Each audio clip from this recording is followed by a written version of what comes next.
Como nós já sabemos, todo texto tem uma ideia central.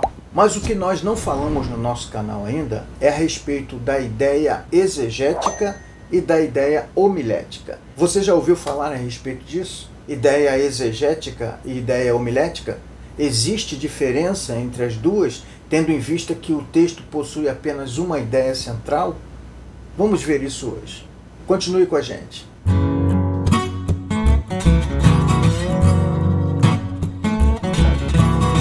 Olá, meus queridos, meus amigos, meus irmãos, eu sou o pastor Clóvis Costa e hoje eu trago para você informações preciosas a respeito da ideia exegética e a ideia homilética.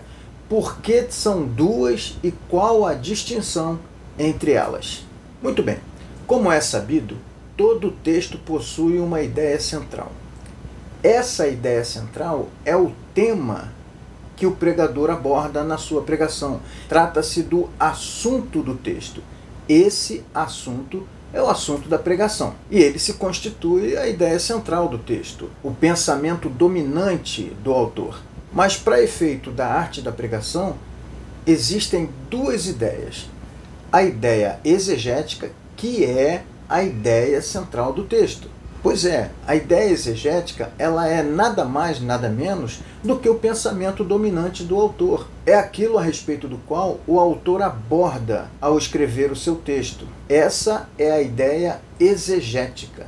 É a ideia que o autor tinha em mente quando escreveu aquele texto para os seus ouvintes ou para os seus leitores originais. Na contrapartida, existe a ideia homilética, que é aquela ideia que o pregador cria, constrói através do seu título. A ideia homilética nada mais é do que o título que o pregador dá para o seu sermão. Porém, esse título ele está baseado na temática do texto, ou seja, a ideia exegética que está no texto norteia a criação da ideia homilética construída por mim, pregador, por você, pregador. Assim sendo, toda pregação possui uma ideia exegética, que é o tema do texto, e uma ideia homilética, que é o título que o pregador deu ao sermão que ele vai pregar com base na ideia exegética. São duas ideias, mas uma, que é a exegética, comanda a outra, que é a ideia homilética. Por quê? A primeira é de autoria de quem escreveu o texto. A segunda é de autoria de quem vai pregar o texto. E se o pregador, pelo menos o pregador expositivo, ele entende que a sua responsabilidade é pregar exatamente o que o texto manda pregar, de modo que ele precisa fundamentar o título da sua pregação, que é a ideia homilética, no tema da pregação, que é a ideia exegética. Ou seja, esse equilíbrio precisa existir. A ideia original do texto aparece na ideia criada pelo pregador. Ou seja, ideia exegética, tema, ideia homilética, título. Ideia exegética, autor, ideia homilética, pregador. Beleza? Muito bem. Agora eu gostaria de trazer para você dois exemplos de textos para a gente poder consolidar esse entendimento. Vamos a Romanos capítulo 12, versículos 1 e 2. Rogo-vos, pois, irmãos, pela compaixão de Deus, que apresenteis os vossos corpos em sacrifício vivo, santo e agradável a Deus, que é o vosso culto racional. E não vos conformeis com este mundo, mas transformai-vos pela renovação do vosso entendimento, para que experimenteis qual seja a boa, agradável e perfeita vontade de Deus. Ok, nesse texto, a preposição para indica o propósito, a finalidade, o objetivo para o qual o autor escreveu o que escreveu antes. Ou seja, tudo que vem antes foi escrito para que experimenteis a vontade de Deus, que é boa, agradável e perfeita. Assim sendo, nós entendemos que a ideia exegética desse texto é a experiência da vontade de Deus. Agora vamos criar uma ideia homilética. Nós, pregadores, criamos a ideia homilética. Pegamos a ideia exegética que é trazida pelo autor no texto e construímos a nossa ideia homilética. A ideia exegética, que é o tema do texto, é a experiência da vontade de Deus. Nós sabemos que o texto está falando ou quer falar alguma coisa a respeito da experiência da vontade de Deus ou da experiência com a vontade de Deus. A nossa ideia homilética traz isso acrescentando nossas ideias. Um exemplo bom de ideia homilética, que é o título, seria Passos Fundamentais para Experimentar a Vontade de Deus. E o texto vem apresentando esses passos, que seria apresentar-se a Deus, não se conformar com o mundo e ter a mente renovada. Dando esses 3 passos, nós experimentamos a vontade de Deus, que é boa, agradável e perfeita.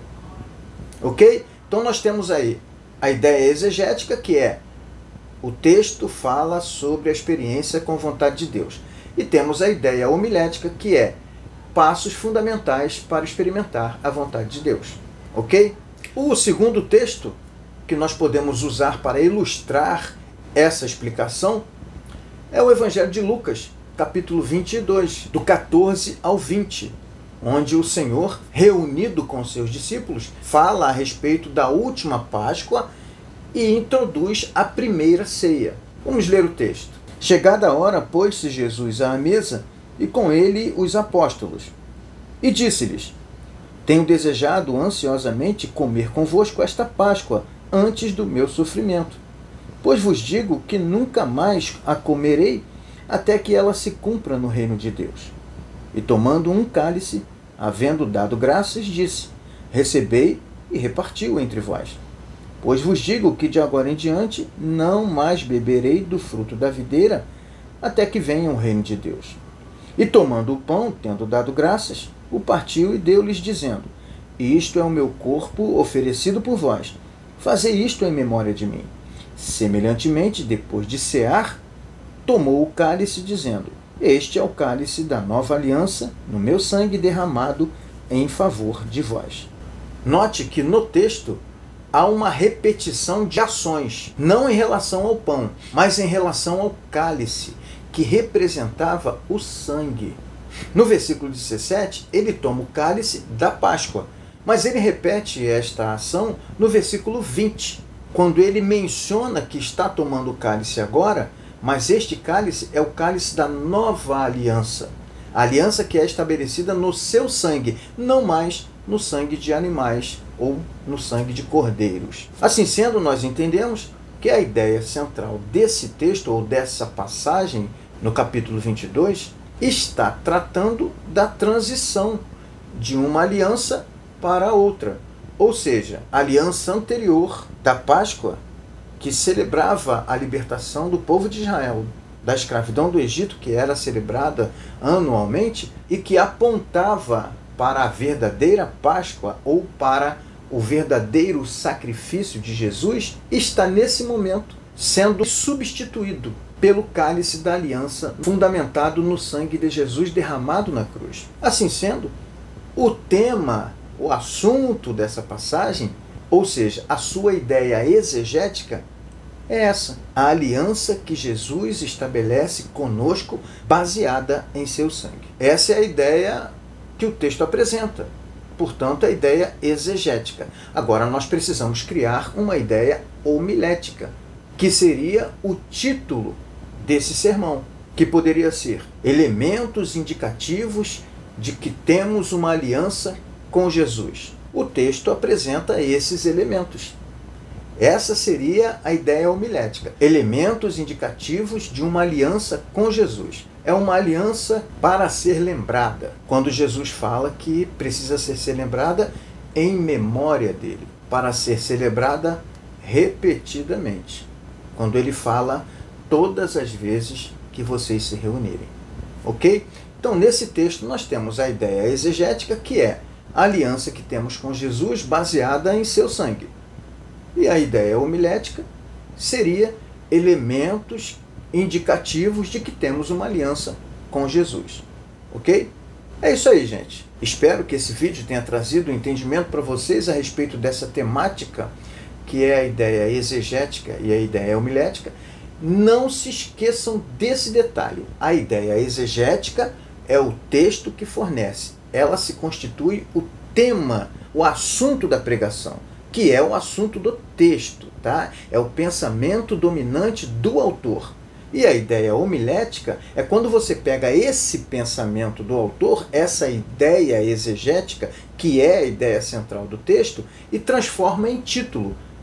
Esse título é a ideia homilética. É o título que vai carregar a ideia exegética ao longo da apresentação do sermão. Ok? Um grande abraço, graça e paz. Fique com meu ósculo santo e até o próximo vídeo.